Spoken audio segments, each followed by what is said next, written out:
Is karma predestined, or is it the result of free will? Karma. What? Karma, is it predestined, or the result of free will?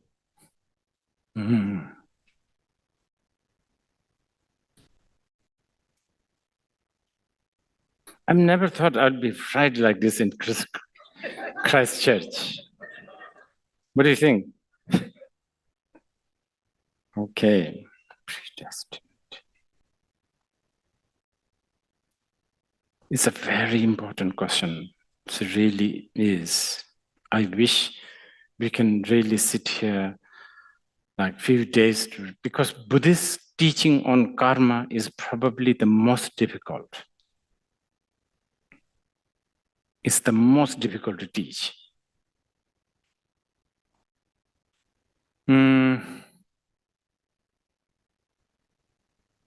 You know why?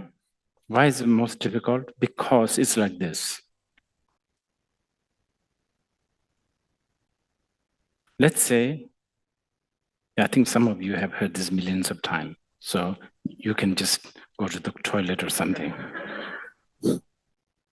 So it's like, let's say you have a dream and in your dream, you go and order a coffee and you order, especially if it is in Seattle, there's 6,000 menu, like with this milk, that milk, how hot, how ground, how tall, how short, all that. So you take time, you really choose all of that. And then you order, you get your order, you drink, probably it's too hot, I don't know, whatever, all of that. And then you wake up from that dream.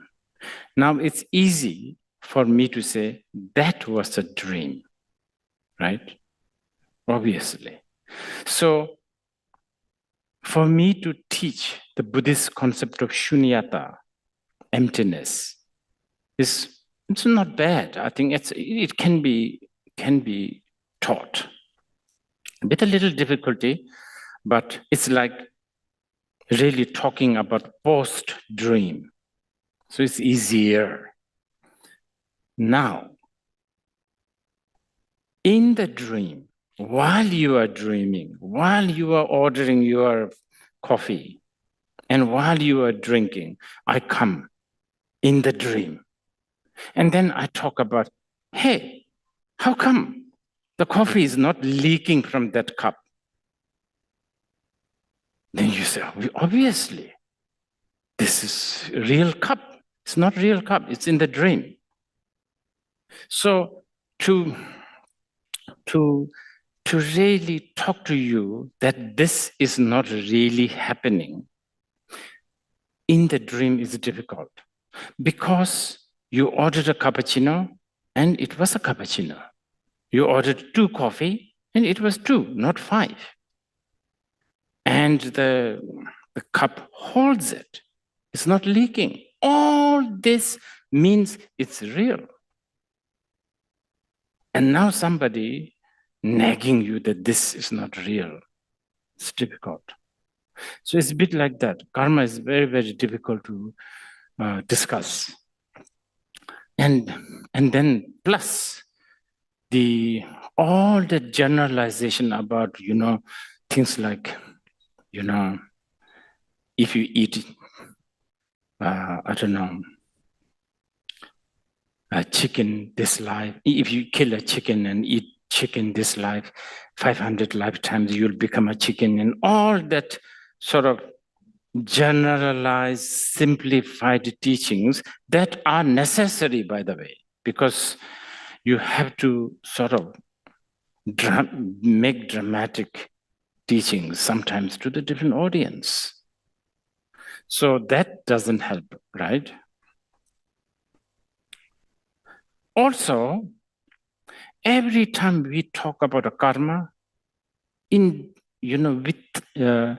have no choice, but we have to talk about time. time. And time for Buddhism is an illusion. You know what I mean? So, I mean, this can be actually discussed even, I mean, let's forget Buddhism for now. Like even scientifically, you commit a crime yesterday.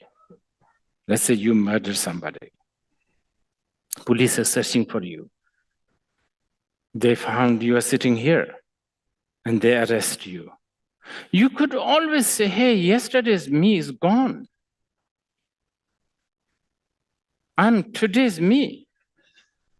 No, this is a different, you can sort of say that, but it's not going to work. Right? So it's like this, you see that illusion. So the reason why I'm going on all about that is because this predestined and what? Free will. That does not really apply here because, yeah, so karma is neither predestined nor free will. Karma is an illusion that you ended up so zealously entangled thinking is real. Go back to my example of coffee thing. During the coffee, you think it's real. And yes, it is an illusion, but that doesn't mean that it's not going to bother you. It will.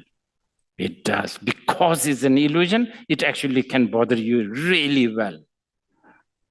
If it is not an illusion, if it is a real thing, it may get stuck outside and not being able to come in from that small door.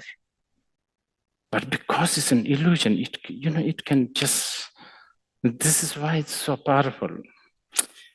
I'm still not answering the question. So, okay, let's say, it's like cooking an egg.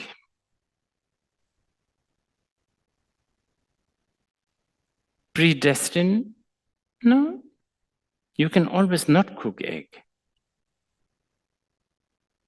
But once it is 99.99 cooked, then I don't think it is, then you don't have the free will to not, like go back to the original state. Although tantric people will actually disagree with this, but let's not go in there. Let's not go in there. But that's how it is. So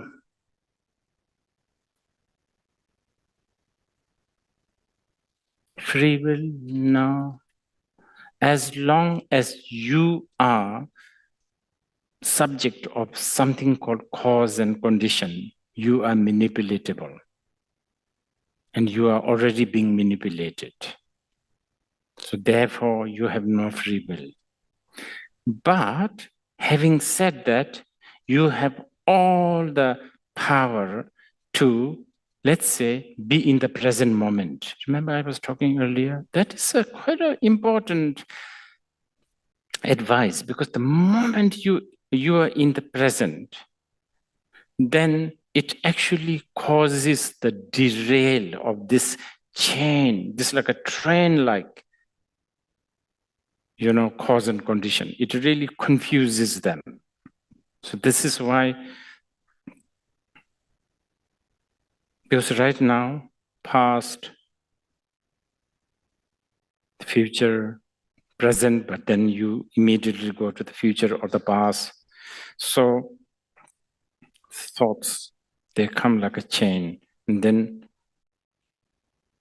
it really does so fast. Water, where is it from? Tap. In New Zealand, you can also drink from the tap because it's very fresh.